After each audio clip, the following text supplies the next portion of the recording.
Do you ever find that the more you have to do and the more overwhelmed you start to feel, the more distracted you get and the less productive you are?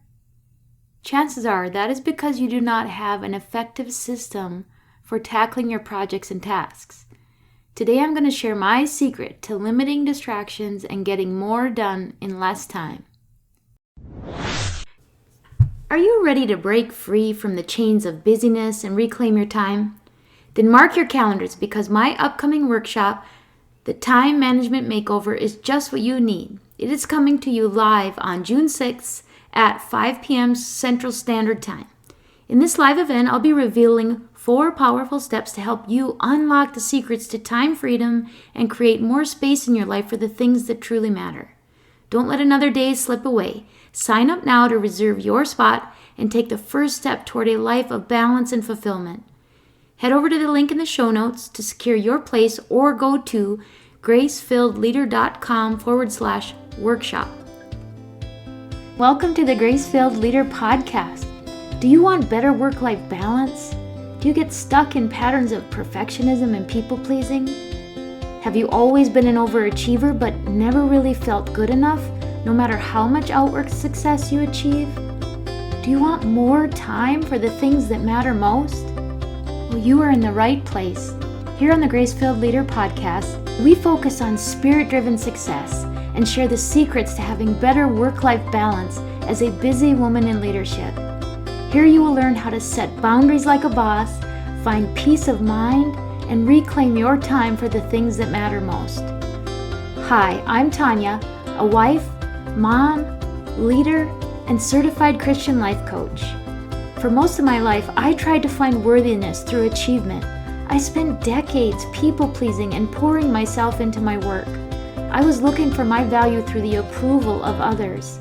This led me to feel burned out, empty, and exhausted. I had no time or energy for myself or my family. I realized that I was wasting time and energy looking for validation in all the wrong places. But my life changed when I finally surrendered and God showed me a different way. It is my mission to help you start living the abundant life God has for you. If you're ready to become fueled by grace and find freedom from people-pleasing, if you're ready to multiply your time and impact as a Christian woman in leadership, this podcast is for you. Roll up your sleeves, sister friends. It's time to get after it. I've spent a fair amount of time gaining self-awareness and observing other professionals. I see the entire spectrum from people who function in complete fight or flight, firefighting, chaotic, and reactive styles of leadership, to well-oiled machines who are extremely prepared, proactive, and productive. Even when the unexpected dumpster fire arises, they seem to be able to remain calm and respond with confidence and precision. If they don't know the answer, they know exactly how to find it.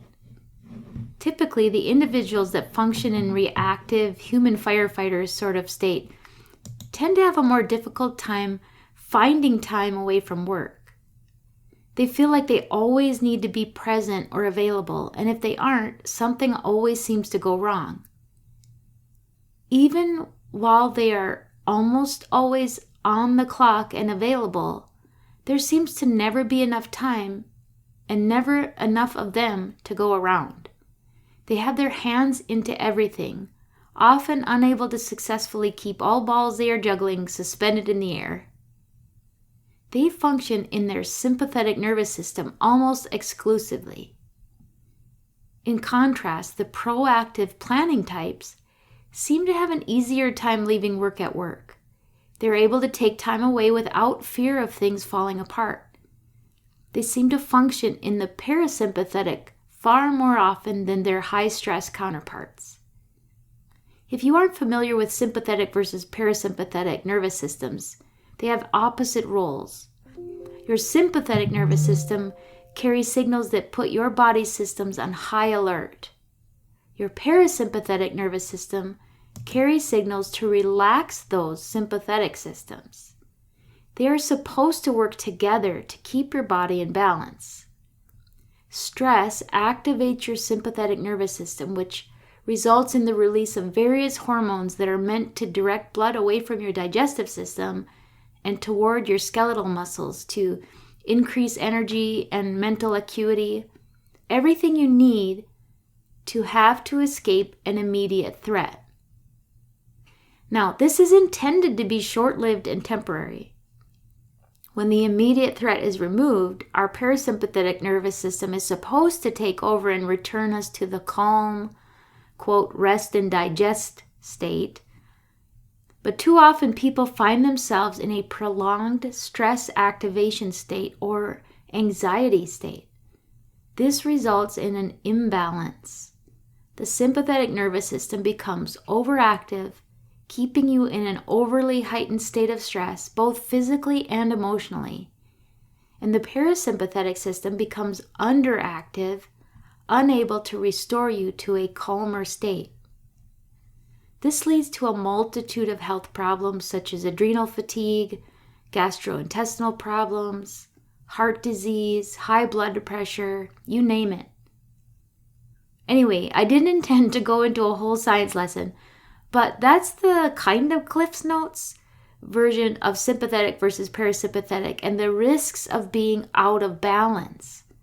I've met a number of leaders who have ended up with significant health issues as a result of prolonged stress. Too much of my life and career, I lived in a state of anxiety, fight or flight, rarely calm and relaxed. Eventually, it becomes almost incapacitating. I have found a lot more freedom from that in recent years, and all glory belongs to God. I truly feel like He did a supernatural work in my life. As He was working on my heart, I also started to notice opportunities that I had in my daily life and work to reduce overwhelm and get more efficient in how I use my time. I started to pay more attention to the common traits among professionals who seem to balance a lot of responsibility without overwhelm, as compared to those who function in chaos. I began to adopt strategies that have progressively gotten me further away from reactive state and more into a proactive state. Besides the obvious and really the most important change agent in my life, the Holy Spirit, the number one secret to doing more in less time and having more actual and perceived balance in my life is developing systems or processes. Systems are the same as processes, workflows, etc. Basically, they're the standard steps that are required to complete a task or a project. We all have some systems. We just don't stop to think about it. Or we don't put our systems down on paper. We keep them in our head and we don't even realize we have a system. Sometimes that means we skip steps in our system because we rely on our brains to remember all of the steps.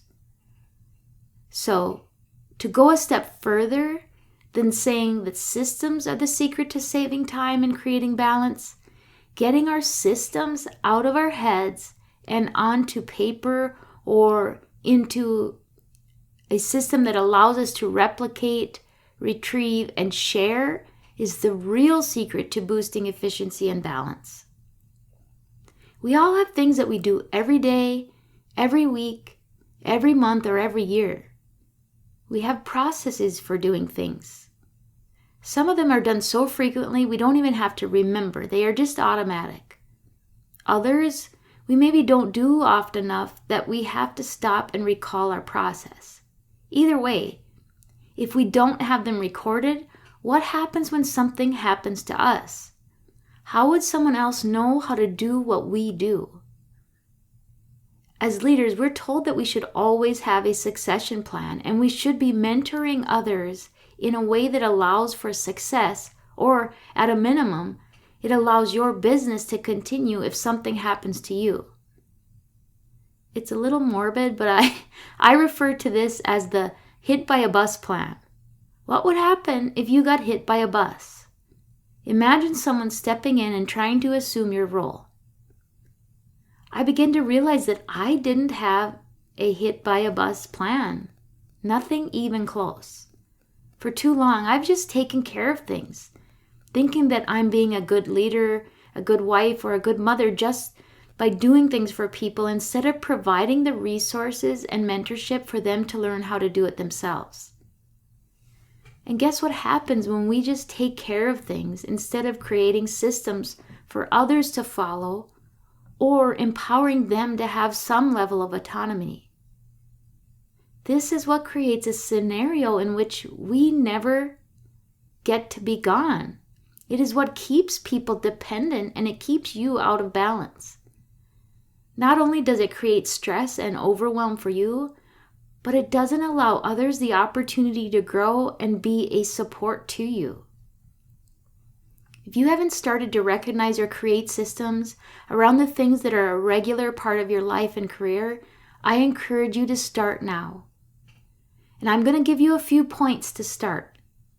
First, get some index cards or a notebook that you can begin recording your processes or systems. Second, begin to pay attention to the things that you do every day that you may potentially want to delegate or teach someone else how to do someday in the future. Or if not every day, every week, every month, every year. As you do these tasks, record the name of the task in your notebook or on that index card. Record every step of the process you do to complete that task. So, as I said to do this for your daily tasks, do this same process for the systems you do every week, every month, or every year. Remember, you want to break it down into steps with detail enough for someone else to replicate or follow. Once you start to accumulate these processes or workflows, start to sort them in a way that makes sense for when you do them. Maybe you have a file system or a recipe box that you label daily, weekly, monthly, or maybe you want to break it down further into day of the week. Whatever makes sense. The idea is to organize things in a way that you will find it, use it, and can easily share it. I actually use an electronic system to house my systems. It allows me to reuse my project cards over and over, creating action steps that I don't have to try to remember. They stay front of mind, and I can mark them as complete when I'm finished. I incorporate certain projects or tasks into my time blocks for the week according to priority. Not only has this drastically increased my efficiency, but I find myself far less apt to become distracted. The reason is I don't get so overwhelmed thinking about everything that's on my plate and where to start. It all lives in my project management system, and I just pluck away with one item at a time. I am far more focused in my time blocks. I find myself more at ease when I leave work for the day. I can visually see what I have accomplished, and I know how I'm going to tackle the next day. Back in episode 17, I talked about Stephen Covey's time matrix, which describes 4 quadrants of where we spend our time. The Eisenhower matrix is very similar. Both have you grouping things according to importance and urgency. Quadrant 1 is the quadrant of high urgency and high importance. Quadrant 2 is the quadrant of important but not urgent. The things in quadrant 1 are the unplanned, quote, dumpster fire types of situations. This is sort of the fight or flight quadrant. Quadrant 2 is a bit more of the planned and prepared quadrant. Ideally, we want to spend most of our time in quadrant 2. This allows us to be better prepared for things. We can function a bit more in our parasympathetic nervous system because we have processes, plans, and intentions for our time. Eventually, this will reduce the amount of time we have to spend in urgency, distraction, and waste. we will become the most productive and efficient versions of ourselves. Having systems or processes or workflows that live outside of our head is key to spending more time in quadrant 2. Go back and listen to episode 17 to get a little more information about the 4 quadrants of time.